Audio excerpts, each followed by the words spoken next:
The fourth question we ask at the Seder is, why do we recline on this night? Reclining is a sign in the ancient world of freedom, of high social status. Slaves did not recline. Free men and women did, particularly at banquets. The Talmud asks 4 questions about reclining. The first, is a married woman who is at the Seder table with her husband required to recline? To my dismay, the answer is she need not recline because she is at her husband's beck and call. She is subordinate to him. However, the Talmud continues, if she is a wealthy woman, an isha chashuvah, who is served by others, she is required to recline because in this case, she is her husband's social equal. Next, what about a grown son at his father's Seder table? And the answer is, he is required to recline, which implies, of course, that children are not subservient to parents, an enlightened point of view. Third question, what about a student at his teacher's Seder table? The answer comes as an anecdote.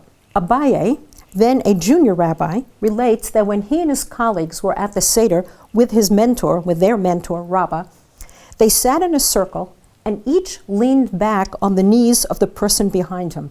That was their way of reclining. But Abaye continues, when they then went to the Seder of Rav Yosef, another mentor, he said to them, no need for you to recline. Fear of your teacher is like the fear of heaven. Amazing. Your social superior remains your social superior even at the meal, which stresses that every person should be free of a master, that God is our only master. Fourth question, is a Jewish servant required to recline at a Seder where he is serving the food? And the answer is yes, but only when he's eating matzah. This is somewhat disappointing. The good news is that later in medieval times, when people began sitting on upright chairs around raised tables, as we do today, and not reclining on couches, as they did in the time of the Mishnah, around small tray tables, the medieval codes of Jewish law declared that the rule of reclining was no longer in effect. You cannot recline if you're sitting on a chair.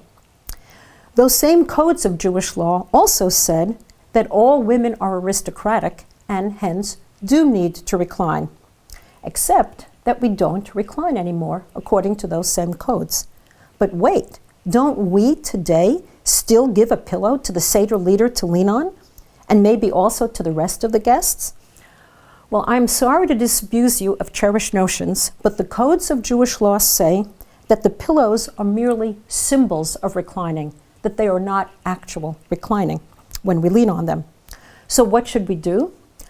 I suggest that we continue to use pillows because the message of social equality, of freedom for all, of erasing class boundaries is the grand theme of the Seder, and pillows help us spread that message.